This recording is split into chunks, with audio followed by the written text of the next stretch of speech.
Hallo meine Freunde, hola Madridistas, es ist soweit. Heute Abend um 21 Uhr trifft Real Madrid im Halbfinale der Club-WM auf den aktuellen Champions-League-Sieger Paris Saint-Germain.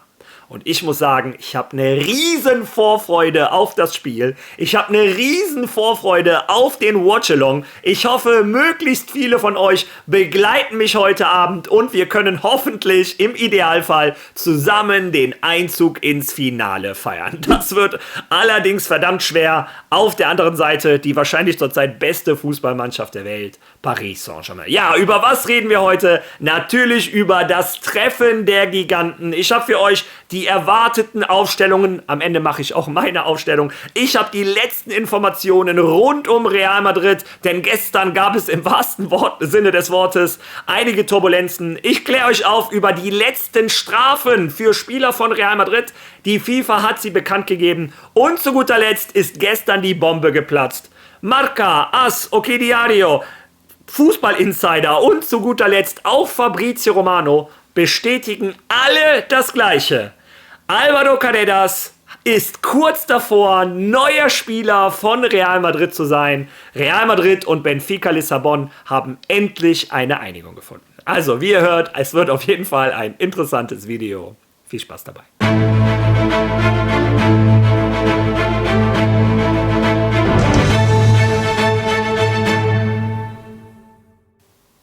Ja, und heute starten wir das Video mal mit einem Dankeschön. Ich möchte mich bei euch bedanken. Und zwar für die unglaublich tolle Resonanz auf unseren neuen Podcast Klein und Haarig. Als ich die Zuschauer- oder Zuhörerzahlen gesehen habe, die netten Kommentare, was ihr geschrieben habt, die gesamte Resonanz, das hat mich riesig gefreut. Und vor allem bedeutet das dann natürlich auch, die Hahn und ich werden weitermachen. Dieser Podcast, der anscheinend so gut bei euch ankommt, der wird die nächsten Wochen weitergemacht. Am Montag haben wir noch die letzte Folge hochgeladen. Auch da danke für die nette Resonanz. Wer ihn noch nicht gehört hat, geht nach Spotify. Ich verlinke es mal unter dem Video und hört euch den Podcast an. Also vielen Dank an jeden einzelnen von euch. Ja, und jetzt starten wir mit der Club-WM. Heute Abend das große Spiel. Aber zunächst einmal darf ich, wie auch immer, dem FC Chelsea gratulieren. Der FC Chelsea ist der erste Finalist dieser Club-WM, hat sich gestern absolut verdient, das war sehr dominant, gegen Fluminense durchgesetzt mit 2:0 und wartet jetzt auf Real Madrid oder Paris Saint-Germain. Das wird sich heute Abend entscheiden. Ja, und leider ist dieses Halbfinale oder dieser Trip für Real Madrid nicht gut gestartet. Ich habe eben ja im Vorwort gesagt, es gab Turbulenzen und das meinte ich auch wortwörtlich, denn Real Madrid hatte über 2 Stunden Verspätung. Sie haben reihenweise im Flugzeug oben Kurven gedreht, bis sie endlich in New York oder Newark heißt das ganze Ding, ja landen durften. Heute in der digitalen Zeit kann man das ja alles online verfolgen und man hat richtig gesehen, wie der Flieger von Real Madrid eine Kurve nach der anderen gedreht hat. Es gab eine Sturmwarnung. Irgendwann hat sich dann die FIFA eingemischt und Real Madrid durfte, wie gesagt, mit über 2 Stunden Verspätung landen.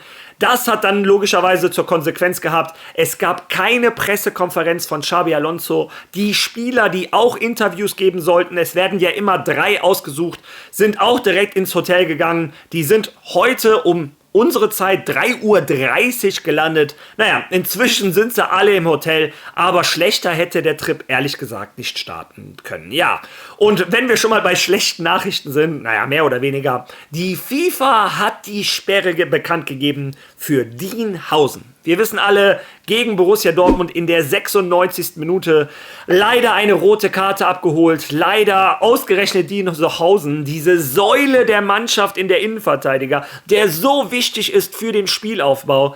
Einer der größten Gewinner bei Real Madrid bei dieser Club-WM. Ja, und die FIFA hat gesagt, ein Spielsperre. Ich meine, viel mehr hätte man dafür auch nicht geben können. Es war ein leichter Zupfer von hinten. Die Gesundheit von Guirassy war keinmal in Gefahr. Naja, das bedeutet trotz alledem leider ein Dean Housen wird heute fehlen. Das ist eins der großen Fragezeichen heute. Wer ersetzt Dienhausen? Und das zweite große Fragezeichen ist natürlich, wer spielt im Sturm? Dazu habe ich euch gestern in meinem Video eine Frage gestellt für diejenigen, die sich jetzt schon gedacht haben, Mario hat doch den Zuschauerkommentar vergessen. Nein, habe ich nicht. Es passt einfach besser zum jetzigen Thema. Der gute David hat nämlich geschrieben, würde das Spiel definitiv mit Mbappé über links und Gonzalo im Sturm spielen. Vini erstmal auf die Bank, dann später einwechseln. Finde, das Spiel morgen ist wichtiger als das mögliche Finale gegen Fluminense oder Chelsea. Inzwischen ist es übrigens bekannt, dass es Chelsea ist. Ja, und diesen Kommentar habe ich ausgewählt, weil das der Kommentar war, mehr oder weniger, der am häufigsten gekommen ist. Sehr viele von euch haben diese Wahl getroffen, ein Kylian Mbappé über links, ein Gonzalo im Sturm. Ich verstehe natürlich, warum ihr das macht. Ein Gonzalo ist gefühlt unantastbar. Der Spieler mit der besten Form vielleicht bei Real Madrid oder bei dieser Club-WM. Auf der anderen Seite ein Kylian Mbappé gegen seine alte Mannschaft, hat gerade einen schönen Seitfallzieher gemacht, scheint in besserer Form zu sein als Vini. Ja, das ist euer Wunsch und ich glaube, sehr passend in dieses Thema sind jetzt die erwarteten Aufstellungen. Schauen wir uns erstmal die von Paris Saint-Germain an und da gibt es keine großen Überraschungen im Tor. Donnarumma, Hakimi, Mendes in der Außenverteidigung. Marquinhos und Bernardo in der Innenverteidigung, das ist, glaube ich, so die einzige kleinere Position, wo es nicht absolute Weltklasse ist. Denn wenn wir ins Mittelfeld gehen, haben wir da Vitinha, Neves und Fabian Ruiz. Creme de la Creme, was ist das bitte für ein Mittelfeld? Und vorne Kvaratskhelia, den Namen werde ich nie richtig aussprechen, Doué und vorne drin Dembele. Also, wie ihr seht, auf jeder Position absolute Weltklasse. Vielleicht in der Innenverteidigung Marquinhos vielleicht ein bisschen zu alt, Bernardo vielleicht noch ein bisschen zu unerfahren. Aber sonst sehe ich persönlich keine Schwächen bei dieser Mannschaft von Paris.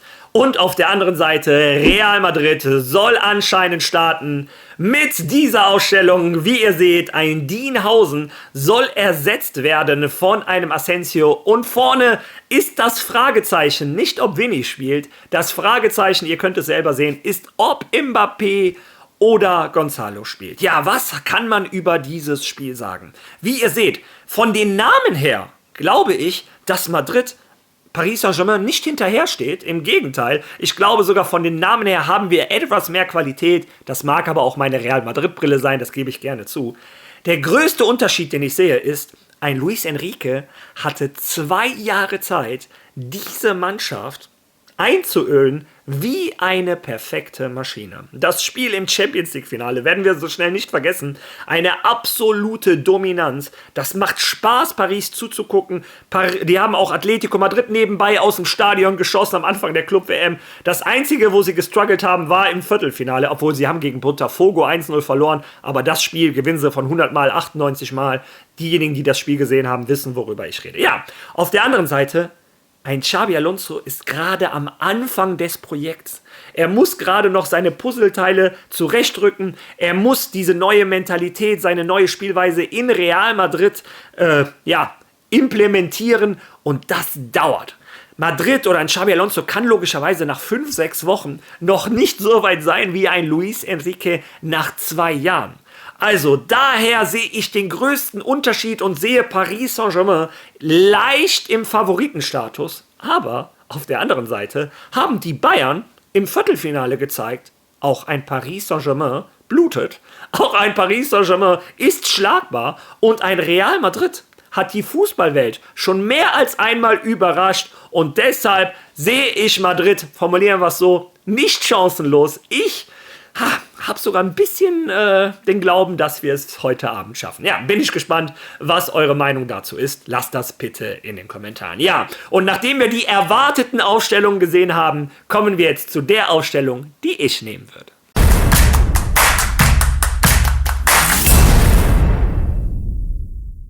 Ja, machen wir es ganz kurz.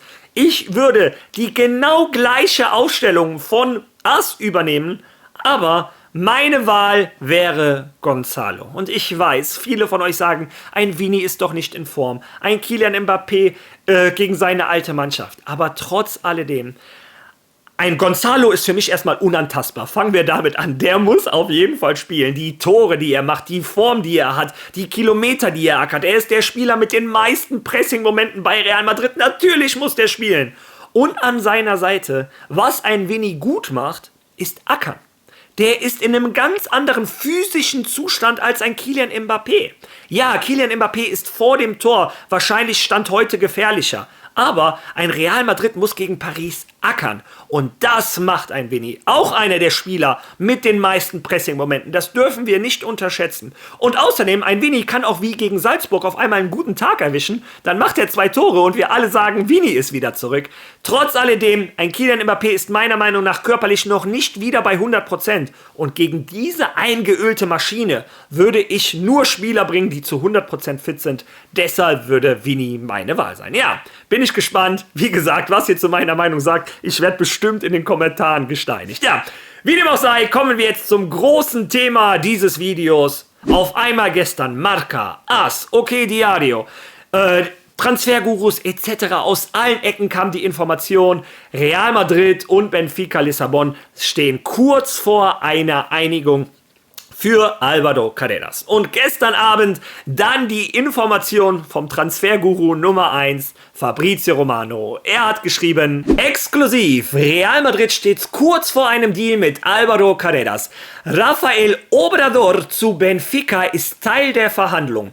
Feste Ablöse plus Obrador-Deal befinden sich in der Schlussphase. Die Vereine werden die Vereinbarung in den nächsten Tagen abschließen. Carreras zu Real, bald geht es los. In sein Originaltweet ist bald here we go. Also ein Fabrizio Romano bestätigt, es sind alle Einigungen getroffen worden. Bald kommt das here we go. Die Verträge müssen nur unterschrieben werden. Und viele von euch fragen sich, Rafael Obrador? Wer ist das? Ja, das ist ein linker Verteidiger aus der Real Madrid Akademie, der diese Saison ausgeliehen war an Deportivo La Coruña.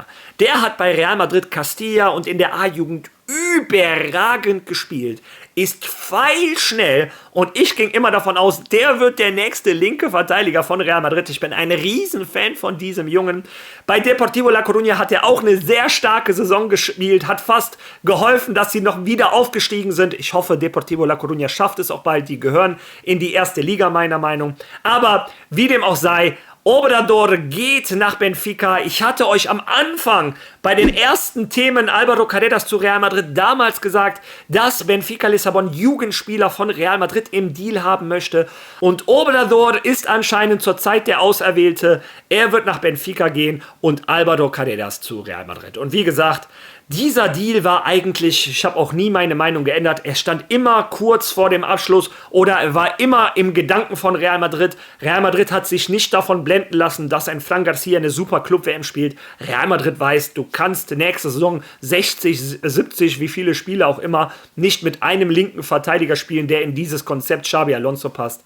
Álvaro Carreras ist der Auserwählte und ganz ehrlich, ich freue mich. 22 Jahre, 1,86 Meter, hat einen tollen Fuß und ich glaube, der passt wie die Faust aufs Auge ins System von Xabi Alonso. Jetzt kriege ich schon Sprachfehler. Ja, wie dem auch sei, das war mein heutiges Video. Lass deine Meinung dazu bitte in den Kommentaren. Wenn du schon mal da bist, liken, teilen, followen nicht vergessen. Und heute Abend erwarte ich euch alle, ich hoffe zumindest, beim Live-Watch-Along. Ich freue mich riesig. Bis dahin. A la Madrid!